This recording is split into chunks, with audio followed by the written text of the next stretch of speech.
రాజమండ్రి నగర ప్రజలకు నమస్కారం. నా పేరు వాసంశెట్టి గంగాధర్రావు, ఎక్స్ కార్పొరేటర్. 2002 నుంచి 2007 వరకు పుష్కరాల సమయంలో కూడా ఈ రాజమండ్రిలో కార్పొరేటర్గా పనిచేసినటువంటి నేపథ్యం. ప్రధానంగా ఇండియన్ నేషనల్ ట్రేడ్ యూనియన్ కాంగ్రెస్లో దరిదాపు 40 సంవత్సరాలు అనుభవం ఉన్నటువంటి వ్యక్తిగా ఎన్నడూ చూడనటువంటి పరిస్థితి ఒక 4 రోజుల క్రితం రాజమండ్రి నగరంలో ఒక వర్షం, ఒక మోస్తరు వర్షం, కుంభవృష్టి కాదు కానీ ఒక మోస్తరు వర్షం.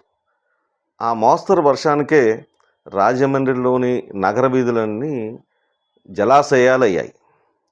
అంతేకాకుండా ఎప్పుడు ఉండే కంబాల చెరువు, అలాగే మన ఈ డౌన్ ఏరియా ఏదైతే ఆర్యాపురం, ఇవన్నీ కూడా ఒకసారి మునిగిపోయే పరిస్థితి ఎప్పుడూ ఉంది. అంతేకాకుండా వాళ్ళు కొత్తగా రాజమండ్రి రైల్వే స్టేషన్ దగ్గర ఉన్నటువంటి ప్లేసెస్ కూడా శుభ్రంగా మునిగిపోయినాయి. కారణంని విశ్లేషించుకోవాల్సినటువంటి అవసరం ఉంది. అందువల్లనే నేను ఇవాళ మీకు విఎస్బి ఛానల్ వారి నిర్లక్ష్యం కార్యక్రమంలో భాగంగా ఆయన రిలీజ్ చేసినటువంటి దాంట్లో నేను కొన్ని వాస్తవాలని చూసి స్పందించకపోతే తప్పు అవుతుంది కాబట్టి స్పందిస్తున్నాను. ఒక్క ముక్కలో చెప్పాలంటే, ఎన్నడూ లేని ఈ వర్ష ప్రభావం రాజమండ్రి నగరం జలాశయం కావడానికి కారణం ఏమిటి అన్నది విశ్లేషిస్తే, కంబాల చెరువు దగ్గర ఉన్నటువంటి కంబాల చెరువులోకి ఏదైతే రాజమండ్రి నగరంలో ఉన్నటువంటి ప్రధానమైనటువంటి డ్రైనేజ్లో ఉన్నటువంటి వాటర్ అంతా కూడా కంబాల చెరువులోకి వస్తుంది. ఈ కంబాల చెరువులోకి వచ్చిన తర్వాత ఆ కంబాల చెరువులో ఉన్న తర్వాత గోదావరి జలాలకు కలుస్తుంది. అలాగే ఏబి నాగేశ్వరరావు గారు దగ్గర ఉన్నటువంటి ఇది కూడా చెరువు కూడా అంతే. అయితే దురదృష్టం ఏమిటంటే, అనేక సంవత్సరాలుగా అందులో ఉండేటువంటి ఆ చెరువులో ఉండేటువంటి చేపలకి వీళ్ళు ఫిషర్మెన్ సొసైటీ అవ్వచ్చు, లేకపోతే ఇతరత్ర అవ్వచ్చు, కొంతమంది తాబేదారులు కావచ్చు, వీళ్ళందరికీ కూడా నగరపాలక సంస్థలో ఉన్నటువంటి వాళ్ళు దీనికి లీజుకి ఇవ్వటం జరుగుతుంది. చేపల వరకు వాళ్ళకి లీజుకి ఇవ్వటం జరుగుతుంది. వాళ్ళు చేసేటువంటి ఈ లీజు వ్యవహారం, చేపలు బతికించుకోవడానికి వాళ్ళు పడేటటువంటి తంటాలే ఇవాళ రాజమండ్రి నగరంలో ఈ ఘటన జరగడానికి ప్రధాన కారణం ఏమిటి అంటే, మొన్న జరిగినటువంటి వర్షం పడినటువంటి నేపథ్యంలో రాజమండ్రిలో పడినటువంటి వర్షాన్ని కంబాల చెరువులోకి రాకుండా అక్కడ అడ్డుకట్ట వేయటం అసలు ఎవరికీ తెలియకుండా జరిగిందంటే మాత్రం ఒప్పుకోను. కావాలని వాళ్ళ యొక్క చేపలు బతికించుకోవటం కోసం అదే నీరు కంబాల చెరువులోకి వస్తే ఖచ్చితంగా అది మునిగిపోతుంది. అంతేకాకుండా దాంట్లో ఉన్నటువంటి చేపలు పక్కన ఉన్నటువంటి గోదావరిలోకి పోతున్నాయి. దీన్ని ఎక్కడో దిక్కున అడ్డుకట్టాలి అని చెప్పేసి మున్సిపల్ అధికారులతో కుమ్మక్కయ్యే అక్కడ ఖచ్చితంగా దాన్ని ఇసుక బస్తాలు వేసి పైన అది కనిపించకుండా ఉండడం కోసం చెత్తా చెదారాన్ని పులినటువంటి సందర్భం ఇవాళ కనిపించింది. అంతేకాకుండా ఈ పక్కకి వెళ్తే ఏబి నాగేశ్వరరావు గారు చెరువు, అంటే అది ఎస్టిపి ప్లాంట్ కూడా ఉంది. దాని సంగతి చూసుకుంటే అక్కడ కూడా ఇదే రకమైనటువంటి చేపల చెరువులు. ఈ చేపలు అక్కడ పెరగటానికి వాళ్ళకి కావాల్సినటువంటి మరి ఏదైతే లీజ్ ఉందో ఆ వ్యవహారం కూడా వాళ్ళే చూస్తున్నారు. అక్కడ కూడా ఈ నీరు వెళ్లకుండా ఉండడం కోసం, ఈ రాజమండ్రి నగరంలో ఉన్నటువంటి నీరు వెళ్లకుండా ఉండడం కోసం అనేక రకాలైనటువంటి ప్రయత్నాలు చేసి ఆఖరికి వాళ్ళు ఈ నీరు బయటకు వెళ్ళిపోవడానికి లేకపోతే రావడానికి ఉన్నటువంటి రెండూ కూడా మూసేసి అక్కడ కూడా సేమ్ పద్ధతి, ఇసుక బస్తాలు చెత్త చెదారాన్ని పైకి చూపించి ఎవరికీ కనపడకుండా నాటకాలు ఆడినటువంటి సందర్భంలో రాజమండ్రి నగరం అతలాకుతలం అయిపోయింది. వాళ్ళు ఎంతోమంది వాహనదారులు ఇబ్బంది పడ్డారు. అలాగే అనేక మంది ఈ డ్రైనేజీలో నీరు ఎందుకు నిలబడిపోయింది, ఏంటి కారణం అని చెప్పి అనుకున్నారు తప్ప అసలు షిల్ట్ తీసేటువంటి పరిస్థితి కనిపించకపోవటం ఒక కారణం. రెండు, ఈ నీరు అందులోకి వెళ్ళకుండా అక్కడ ఆబ్జర్వ్ చేయటం అనేది కూడా ప్రధానమైన కారణం. ఇవన్నీ వెరసి రాజమండ్రి నగరాన్ని సర్వనాశనం చేయటానికి, రోడ్లు పాడైపోవడానికి, లేకపోతే ఇతరత్ర ఏవైనా కానీ వ్యవస్థని నాశనం చేయడానికి ఎంత దిగజారిపోయారంటే, ఒక ముక్కలో చెప్పాలంటే ఆఖరికి వాళ్ళకి వచ్చేటువంటి ఒక రూ. 1,00,000, రూ. 2,00,000 మరి ఆదాయం కోసం రాజమండ్రిలో అనేకమంది ప్రాణభయం కూడా ఉంది. ఇవాళ మునిగిపోయినటువంటి దాంట్లో అంతకుముందు కూడా పడి చనిపోయినటువంటి సందర్భాలు కూడా ఉన్నాయి. ఇవాళ మరి అది ఏ రకంగా ఏ అధికారులు ఊతమిస్తే మరి వీటికి అడ్డుకట్టగా వేయగలిగేంత ధైర్యం ఎవరికి ఉంది?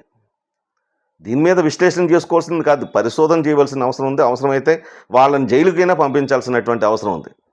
కంప్లైంట్ చేయాల్సిందే. ఈ నేపథ్యం గతంలో ఏనాడు లేదు. ఇవాళ ఎందుకు ఉత్పత్తి అయింది, ఈ పునరావృతం అయ్యింది అనుకుంటానికి కారణాన్ని మరి అధికారులు ఈపాటికే చెప్పుండాలి. ఆ చెప్పడం కూడా లేదు. ఇవాళ రాజమండ్రి ఏదైతే కలుషిత గోదావరి నదిలో ఏవైతే కలుస్తున్నాయో మరి ఇక్కడ ఎస్టీపీ ప్లాంట్ను కూడా మరి చేసినటువంటి సందర్భం లేదు. దాంట్లోంచి నీరు బయటకు వెళ్ళట్లేదు. అక్కడ ఎస్టీపీ ప్లాంటు పనిచేసే పరిస్థితి కనిపించట్లేదు. ఎందుకు ఇంత నిర్లక్ష్యం వహిస్తున్నారనేది మరి పాలకులే చెప్పాలి సమాధానం. దీంట్లో వాళ్ళు కూడా ఇవాళ మిగతా వాటి మీద మీరు చూపించే చొరవ, వాడు ఇలా చేశాడు, వీడు ఇలా చేశాడు, వాడు ఇలాగ ఉన్నాడు, ఆ రవి షీట్ గారిని లోపల వేయించామా లేదా, వీడు మనకు వ్యతిరేకంగా మాట్లాడితే వీడు నోరు ముంచామా లేదా, వాడికి నోటీసులు ఇప్పించామా లేదా అన్న దాని మీద కన్నా రాజమండ్రిలో ఉన్నటువంటి ప్రజా సమస్యలను పట్టించుకుంటే బాగుంటుంది అనేది యాజ్ ఏ కార్పొరేటర్గా రాజమండ్రి నగరంలో 2002 నుంచి 2007 వరకు చేసినటువంటి ఆ నేపథ్యంలో మరి నేను శానిటేషన్ కమిటీ చైర్మన్గా కూడా ఉన్నటువంటి సందర్భంలో ఇవాళ వచ్చేటువంటి పుష్కరాలను కూడా దృష్టిలో పెట్టుకుని ఇవాళ ముందడుగు వేయాల్సినట్టు వస్తుంది. చిన్నపాటి వర్షానికే ఇవాళ అలా జరిగితే రేపు వచ్చే సంవత్సరం జూన్లో మొదలవుతున్నటువంటి ఈ పుష్కరాలు, గోదావరి పుష్కరాలు, అఖండ గోదావరి పుష్కరాలు, మరి ఆ రోజున కానీ ఇలాంటి వర్షం వస్తే వచ్చేటువంటి కోట్లాది మంది జనాలు ఏమైపోతారనేది ఒక్కసారి ఆలోచించండి. ఇవాళ ఒక చేపలు సొసైటీ వాళ్ళు ఒక చిన్నపాటి ప్రయోగం చేశారనుకుందాం. ఇవాళైనా మనం బుద్ధి తెచ్చుకుంటే ఖచ్చితంగా దానిపైన సీరియస్గా యాక్షన్ తీసుకోగలిగితే భవిష్యత్తులో ఇంకొకటి ఎవడో ఇలాంటి పనులు చేయడానికి అవకాశం ఉండదు. ఇంకా మన రాజమండ్రి రైల్వే స్టేషన్ దగ్గర ఉన్నటువంటి ఎందుకు నీరు నిలబడుతుంది కానీ ఎందుకు ఇప్పుడు అంత ఎక్కువగా నిలబడింది? రాతి ఛానల్ సంబంధించినటువంటి అక్కడి నుంచి బయటకు వెళ్ళేటువంటి మార్గం ఏదైతే ఉందో, అక్కడ ఏదైతే డ్రైనేజ్ వ్యవస్థ ఉందో, ఆ డ్రైనేజ్ వ్యవస్థలో షిల్ట్ తీసి ఎంతకాలం అవుతుందో ఒకసారి పాలకులు గమనించాలి. చాలా కాలం నుంచి పేరుకుపోయి ఉన్నది. అసలు ఇదే మూసుకుపోతే వచ్చినటువంటి నీరు అంతకు 4 రెట్లు పెరిగి అక్కడ ఉన్నటువంటి ఇళ్ళన్నీ కూడా ధ్వంసమైపోయే పరిస్థితి ఏర్పడింది. వాహనాలు వెళ్ళే పరిస్థితి లేదు. ఇది రాజమండ్రి పరిస్థితి. ఒకసారి ఆలోచించండి. ఇవాళ నగర కమిషనర్ గారు ఇవాళ ఏదో చెప్తాను చేసేస్తున్నామని అనుకుంటాం కాదండి. మార్నింగే మేమున్న సమయంలో మాకు కమిషనర్గా ఉన్నటువంటి టిఎస్ఆర్ గారు కానీ ఎవరైనా కానీ ఒక్క మాట, సార్ ఇది పరిస్థితి అనగానే అక్కడికి వచ్చి వెంటనే ఇమీడియట్లీ ఆ సమస్యను పరిష్కరించి వెళ్ళారు. ఇవాళ మాధ్యమాలు పెరిగినాయి, ప్రచార మాధ్యమాలు పెరిగినాయి, అనేక సోషల్ మీడియాలు వచ్చినాయి, అనేక మంది అనేక రకాలుగా మరి ఇవాళ జరిగినటువంటి ఏదైతే ఈ నగరాన్ని ముంచెత్తిందో దాన్ని అనేక రకాలుగా చూపిస్తున్నా కూడా నిమ్మకు నీరెత్తినట్టుగా ఉండటం సరికాదు. మీరు వచ్చేటువంటి పుష్కరాల్లో మనం అబాస్పాలు కాకూడదు. ఇది ఒక్కసారి గమనించుకోండి. ఇవాళ జరిగినటువంటి ఈ ప్రభావం భవిష్యత్తులో రాకుండా చూడటానికి మీరు ప్రయత్నం చేయాల్సినటువంటి అవసరం ఉంది. ఇక శానిటేషన్ డిపార్ట్మెంట్కి సంబంధించి శానిటేషన్ డిపార్ట్మెంట్లో ఉన్నటువంటి వర్కర్లకి గ్లౌస్ లేవు, చీపుళ్ళు లేవు, కాళ్ళకి షూస్ లేవు. అదే మురుగునీటిలో పాపం వాళ్ళు పనిచేస్తుంటే చూసి జాలిపడాలి అనిపిస్తుంది. ఓ పక్కన ఈ షిల్టులు తీగిపోతే జరిగేటువంటి పరిణామం చూసి వాళ్ళనే నిందించాల్సిన పరిస్థితి వస్తుంది. దీనికి చిన్న రెమెడీస్, వాళ్ళకి ఇవ్వాల్సినటువంటి గ్లౌస్ ఇవ్వండి, వాళ్ళకి ఇవ్వాల్సిన చీపురు కట్టలు ఇవ్వండి, వాళ్ళకి ఇవ్వాల్సినటువంటి షూస్ ఇవ్వండి, సమస్య పరిష్కారం అవుతుంది. వీటన్నిటిని పక్కన పెట్టేసి వాళ్ళు చేయలేదని వాళ్ళ మీద పడి అరిస్తే మాత్రం ఎంతవరకు సాధ్యమవుతుంది? వాళ్ళ కష్టాన్ని మనం ఏ రకంగా ఉపయోగించుకోవాలి అనేది మీకు అర్థం కావట్లా. వాళ్ళకి ఇవ్వాల్సినటువంటి ప్రాథమికమైనటువంటి చాలా చిన్న వస్తువులు అవి, వాటిని కూడా మీరు ఇవ్వకుండా ఇచ్చేస్తే ఏమవుతుంది? ఇది వ్యవస్థ నాశనం అయిపోతుంది, రాజమండ్రి నగరం ముంచెత్తిపోతుంది అనేది విషయం. దీన్ని ఒక్కసారి మీరు ఇవాళ ఎవరైతే ఇంత దిగజారిపోయి ఈ వ్యవస్థను భ్రష్టు పట్టించారో, ఏదైతే నగర డ్రైనేజీ వ్యవస్థ పూర్తిగా నాశనం అయిపోయిందనటానికి ఈ ఉదాహరణ చాలు. ఇవాళ కాంట్రాక్టర్స్ ఎవరైతే ఉన్నారో, కంబాల చెరువు అవ్వచ్చు, లేకపోతే ఏబీ నాగేశ్వరరావు గారు చెరువు అవ్వచ్చు, ఏదైనా కావచ్చు. కానీ ఈ రెండిట్లోనూ కూడా జరిగింది ఏంట్రా అంటే, ఇవాళ పూర్తి స్థాయిలో ఉదాసీనత. ఏం జరిగితే జరుగుద్దిలే, ఎవడు పోతే మనకెందుకు. కానీ ఇవాళ రాజమండ్రి ప్రజలు అలా లేరండి. కమిషనర్ గారు, కమిషనర్ గారిని నేను ఉద్దేశించి ఎందుకు చెప్తున్నానంటే, ఇవాళ ఒక ఎమ్మెల్యే మీదో లేకపోతే ఇంకోళ్ళ మీదో నేను నిందేయటానికో లేదో ఇంకోటి చేయటానికో నేను చెప్పట్లా. దీన్ని చూసుకోవాల్సిన బాధ్యత మున్సిపల్ కమిషనర్ గారు మీకుంది. దానికి సంబంధించిన వివిధ విభాగాలు ఉన్నారు. డ్రైనేజ్ వ్యవస్థకు ఉంది, రోడ్లకు ఉన్నాయి, లేకపోతే అన్నింటికి అన్ని విభాగాలు ఉన్నాయి. ఇవాళ ఇంకా అక్రమ కట్టడాల పేరుతో చెప్పాల్సి వస్తే ఇంకా మామూలుగా లేదు. ఈ అక్రమ కట్టడాలు కట్టేసిన తర్వాత దాన్ని రెగ్యులేట్ చేయడానికి కోసం మరి ప్రభుత్వానికి రావాల్సిన డబ్బుల కన్నా ఆమ్యామ్యాల పేరుతో వచ్చేటువంటి డబ్బులు చాలా బాగా తీసుకుంటున్నారు, బాగా వ్యవహారం చేస్తున్నారు. దాన్ని ఎవరికి మీ దృష్టికి వస్తుందో లేదో నాకైతే తెలియదు. కానీ ఇవాళ మీరు ఏ పక్కకి వెళ్ళండి, మరి నిబంధనల విరుద్ధంగా కడుతున్నటువంటి ఈ అక్రమ కట్టడాల మీద మీ చర్యలు ఏమాత్రం కనిపించట్లేదు. ప్రభుత్వ వ్యతిరేకుల మీదో లేకపోతే ఇతర పార్టీల మీదో ఎవరైనా చెప్తే వాళ్ళ మీద చర్య తీసుకుంటానికి మీరు ఈ అంశాన్ని ప్రస్తావిస్తున్నారేమో తప్ప మరొకటి మాత్రం లేదు. దయచేసి దీన్ని వారం 10 రోజుల్లోగా దీన్ని క్లియర్ చేసి వచ్చేవి ఇప్పుడు వాళ్ళ నుంచి వర్షాలే అఖండంగా పడే పరిస్థితి ఉంది. దయచేసి దీని మీద ఒక్కసారి ఇవాళ ఏదైతే మీరు ఉదాసీనత వస్తున్నారో ఆ ఉదాసీనత కరెక్ట్ కాదు. రాజమండ్రి నగరంలో దీన్ని పట్టించుకునే వాళ్ళు రాజమండ్రి ప్రజలు చాలా సైలెంట్గా అన్నిటిని గమనిస్తున్నారనేటువంటి విషయాన్ని మీరు అర్థం చేసుకోవాలి. మున్సిపల్ కమిషనర్ గారిని నేను ఒక్కటే అడుగుతున్నాను. ఇవాళ రాజమండ్రి నగరంలో ఉన్నటువంటి ఫుట్పాత్ల మీద ఉన్నటువంటి ఏవైతే పైకప్పులు ఉన్నాయో ఆ పైకప్పుల్ని ఒక్కసారి మీరు చూడండి, లేకపోతే మీ సిబ్బందిని అడగండి. టోటల్గా అన్నీ పగిలిపోయి ఉన్నాయి. ఏదైనా జేసీబీ వస్తే ఆ జేసీబీ అక్కడ తీసుకుంటానికి అవకాశం లేని పరిస్థితి ఏర్పడుతుంది.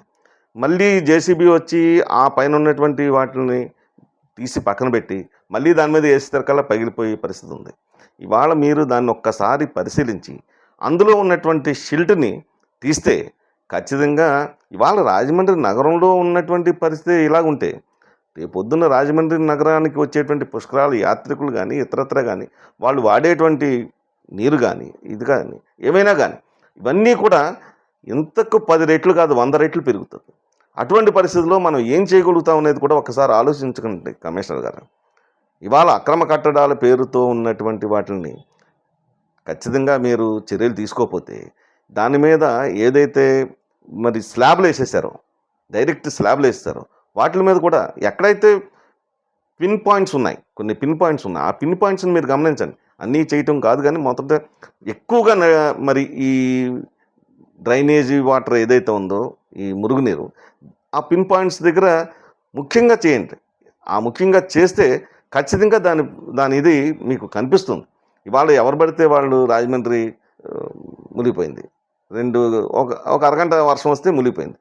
ఇది కాదు కదండి. ఇవాళ యాజ్ ఏ సిటిజన్గా కానీ కాకుండా ఒక యాజ్ ఏ కార్పొరేటర్గా చేసినటువంటి సందర్భం నిన్న కాక మొన్న ఒక 10-15 రోజులు అనుకుంటా గౌరవనీయులైన బుచ్చి చౌదరి గారు రామకృష్ణ థియేటర్ దగ్గర ఉన్నటువంటి ఏదైతే అక్కడ ఉన్నాయో వాటిని అన్నింటినీ పరిశీలిస్తూ ఈ బఫర్ జోన్ అనేది మూసేశారు.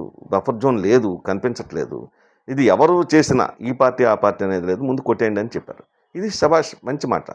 ఇలాగా రాజకీయాలకు అతీతంగా ఆయన అన్నటువంటి ఏదైతే మాట ఉందో దాన్ని మేము అప్రిషియేట్ చేయడానికి ఎప్పుడూ రెడీగానే ఉంటాం. ఆయన చేసినటువంటి దాన్ని మేము ఇంకో రకంగా మనం చాలా సుదీర్ఘమైనటువంటి రాజకీయ చరిత్ర ఉంది ఆయనకి. అందువల్ల ఇలాంటిది ఎక్కడైతే చిన్న చిన్న పాయింట్స్ ఉన్నాయో ఆ పాయింట్స్ని మీరు గుర్తెరిగి వాటిని చేయరు. ఇప్పుడు రాతి ఛానల్లో ఎక్కువగా షిల్ట్ పెరిగిపోయినటువంటి విషయం మీకు దృష్టికి రాలేదని అంటే దీని మీద మీరు పట్టించుకున్నట్టే లెక్క. పట్టించుకోకపోవటం వల్లే జరిగినటువంటి ఇప్పుడు రూరల్ ఏరియా అంతా కూడా అంత ఎక్కువగా ఎందుకు మునిగిపోతుంది అనేది కూడా ఒకసారి ఆలోచించండి. ఏదైతే ఇవాళ మీరు ఈ సబ్జెక్ట్లో ప్రధానంగా ఉన్నది ఒకసారి ఆఫీసర్ని అందరినీ కూర్చోబెట్టుకుని మీ ఇది ఏదైతే శానిటేషన్ డిపార్ట్మెంటో లేకపోతే ఇతరత్ర ఈ ఇంజనీరింగ్ సిబ్బంది ఉందో వీళ్ళందరినీ కూర్చోబెట్టుకుంటూ ఒకసారి మాట్లాడండి. రేపు పొద్దున కల్లా ఎవరూ అక్కలేదు సార్, మీరు కింద పనిచేసే ఈ పూడికలు తీసేటువంటి వాళ్ళని కూర్చోబెట్టుకుంటే వాళ్ళు ఎక్కడున్నది మీరు అన్నీ చెప్పేస్తారు. వీళ్ళ వరకు కూడా రావక్కర్లా. చాలా సింపుల్. వాళ్ళకి కింద స్థాయిలో ఏమేమి జరుగుతున్నది, ఎక్కడ అడ్డుకుంటుంది, ఎక్కడ మనం చేస్తే సరిపోతుంది అనేది చాలా స్పష్టమైనటువంటి అవగాహన ఉంది. వాళ్ళతో మాట్లాడించుకోండి. లేకపోతే వాళ్ళు మాట్లాడింది మీరు నోట్ చేసుకోండి. ఇలా చెప్పేవేటరా అని చెప్పి మళ్ళీ ఆఫీసర్ మళ్ళీ ఆడి మీద దండెత్తే పరిస్థితి కాదు, లేకపోతే ఆడి మీద సీరియస్ అయ్యే పరిస్థితి కాకుండా చూసుకోండి. మీకు చాలా విషయాలు తెలుస్తాయి. అందువల్ల దయచేసి ఒక్కసారి దాని మీద దృష్టి పెట్టి ఈ రాజమండ్రి నగరంలో ఉన్నటువంటి ప్రధానమైన సమస్య ఈ మురుగునీరు సమస్య. ఈ మురుగునీరు సమస్యను పరిష్కరిస్తే నెంబర్ 1 కమిషనర్ మీరే అవుతారు.